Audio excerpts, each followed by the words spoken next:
দোয়া লাও, সর্বপ্রথম মায়ের কাছ থেকে দোয়া লাও।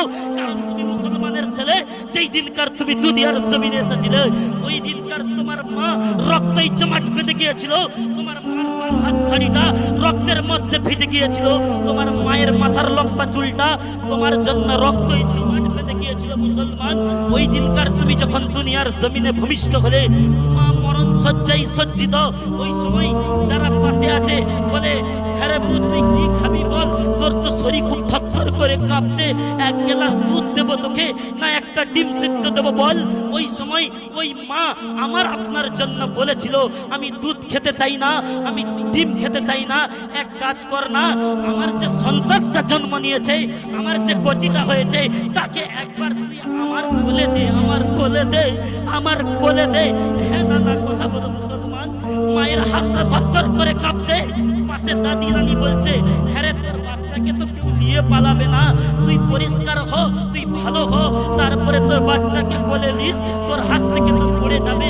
ওই সময় মা কান্না সুরে বলছিল, ওই রক্তমাখা শরীরে বলছিল মা যে, না রে বোন, আমার কোল থেকে বাচ্চা পড়বে না, দে না একবার আমার বাচ্চাকে কোলে দে, দে না একবার বাচ্চাকে কোলে দে।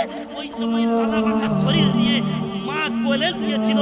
সর্বপ্রথম তোমার আমার হতভাগা সন্তানের কপালে যে চুমোটা দিয়েছিল, সেইটা হচ্ছে তোমার জনম দুঃখিনী মা। জোরে বলেন সুবহানাল্লাহ। আজ মুসলমান, তোমার শরীরে হয়ে গেছে, তোমার একটু ক্ষমতা হয়ে গেছে, তুমি বোতল খেতে পারো, তুমি সিগারেটে টান দিতে পারো, তুমি গাঁজা খেতে পারো, হয়ে গেছে না? তাই বাপ মাকে রাখো না, বাপকে ধরে ধাক্কাও, মাকে ধরে ধাক্কাও।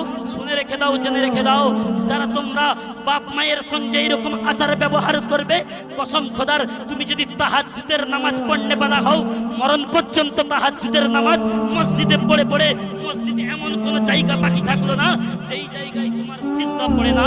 ওই রকম যদি তুমি সিজদা দাও, তারপরেও তোমার বাপ মা যদি তোমার উপর কষ্ট পায়, তোমার উপরে নারাজ থাকে, তারপরেও তোমার জন্য আল্লাহর দয়ার জান্নাতটা হারাম হয়ে যায়।